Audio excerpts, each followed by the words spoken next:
Hey everyone, welcome to my video on timed or time quizzes or exams. The format is a little different than the section quizzes, so I just wanted to show you what those are going to look like. First off, on the main page, you'll see kind of the title. This one's just going to be a sample quiz. Section numbers and a time limit should all be in that heading. You are allowed one page of notes and a graphing calculator, or you don't have one, an online equivalent like Desmos will be okay. You shouldn't use any other outside resources like any other books, websites, things like that. The quiz is timed, so once you start, you cannot pause it and come back to it. So just keep that in mind. Make sure you have that block of time set aside to take the quiz. Your work is saved as you go, but it's not submitted until you click the submit button at the end. So that's a little different than the regular quizzes where everything is saved as you answer each question. So just make sure you do click that submit button at the end. Each question only has one attempt, and there will be questions where you need to show your work.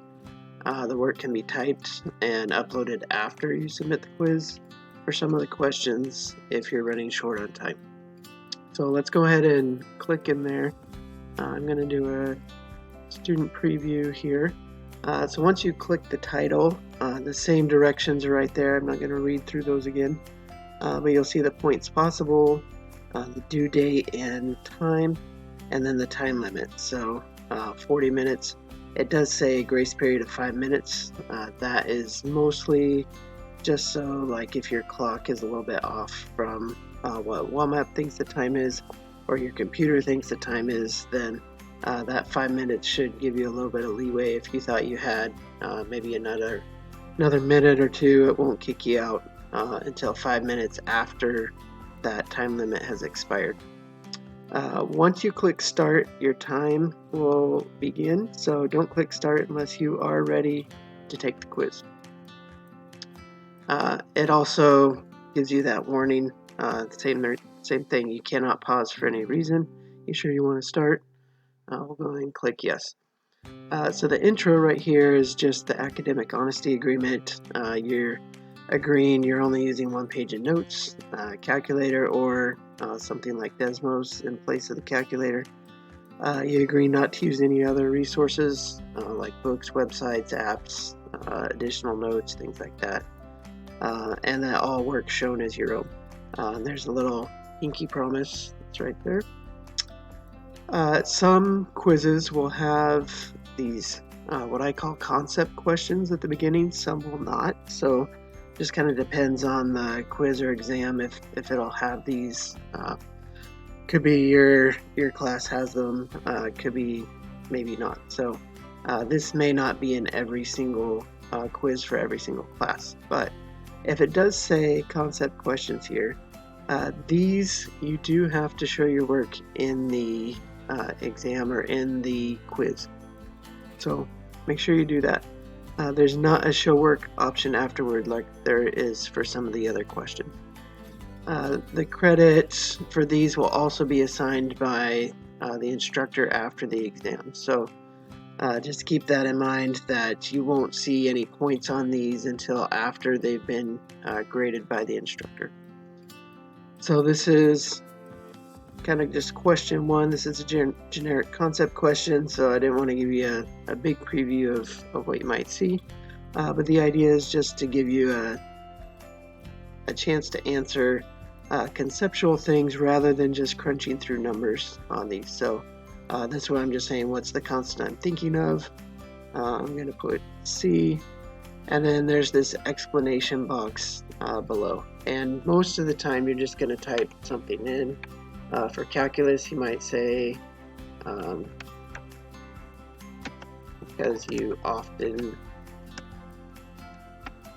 add plus C or something like that, or you might say constant begins with C, or there's different things you could put in here, but the idea is that you're not really just crunching numbers on these. You're putting in some sort of explanation based on what's going on there. You can attach a file if you'd rather handwrite it and either scan or take a picture and then attach that. Or if you have an image, like maybe you did a screenshot, you can just like copy paste it or insert an image that you've saved. So that's one way to do is typing. Another way is attaching a file or inserting an image. Question 2, same thing. So I'm not going to answer all 3 of these, but they're just to tell you, you do need to scroll down because there could be multiple questions that are right there. At the bottom it says next page, so you can hit that. You can also use these arrow keys at the top. So if you want to go back, you can just use the arrow keys, go back or forward. There's also going to be kind of standard questions. You do need to show your work, and partial credit is only awarded if your work is shown for these guys. It may be that you don't have a lot of work you need to do, like this one you might be able to do in your head.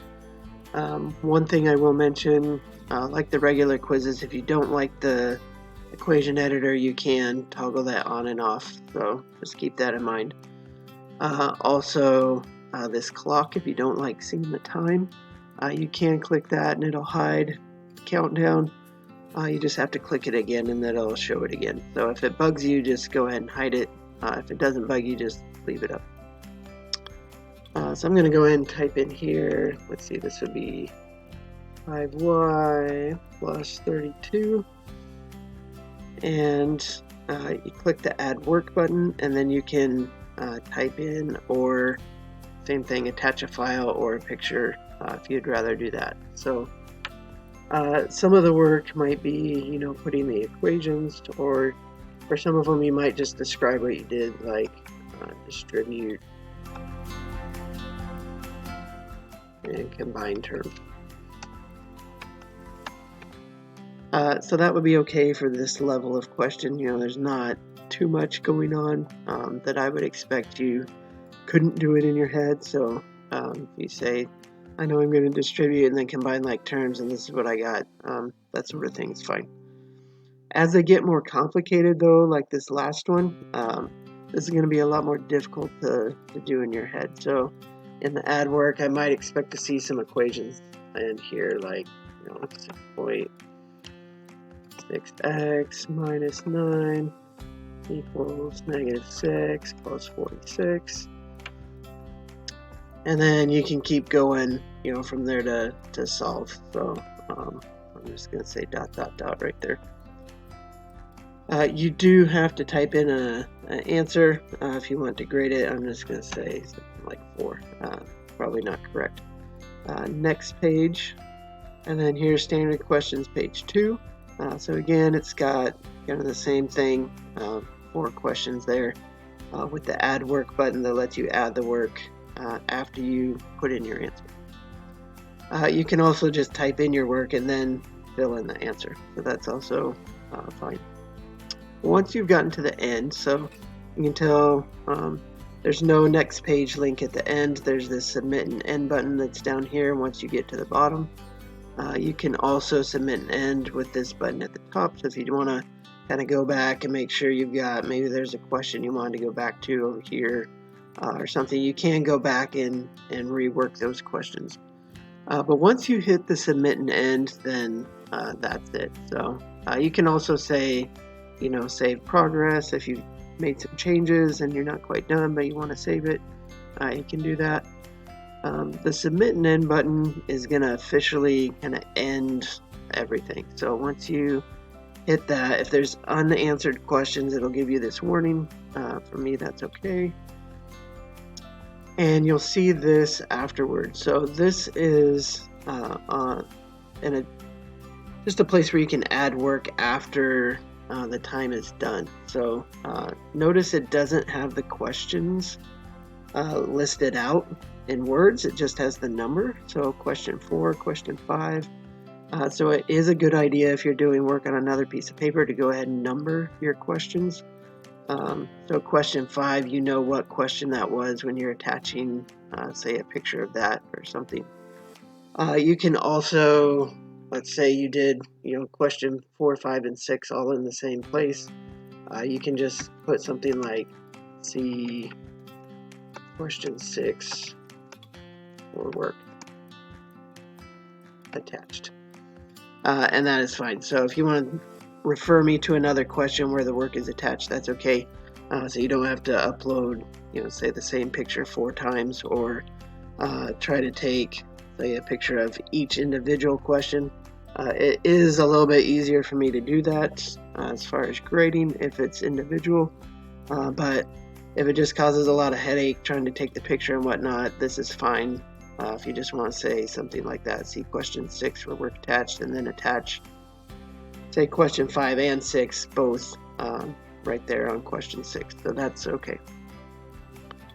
Once you have all your questions in that you want, just go ahead and hit save work and continue. And it'll give you this: your assessment's been submitted. You can view your work or scores in the gradebook after the due date. So that's after, like, that night after it becomes due. Just hit exit, and then that's it. You can click this again. Let's say you forgot something, or you just want to make sure your work's there.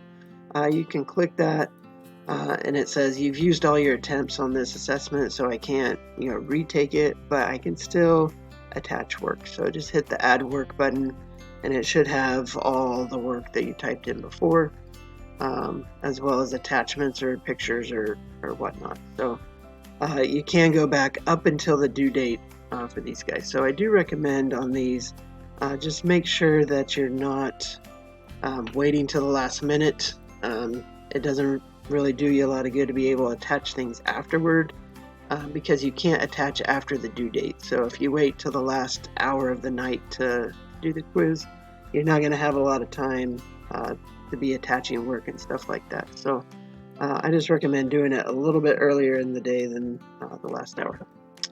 All right. I think that's it. If you have any questions, let me know.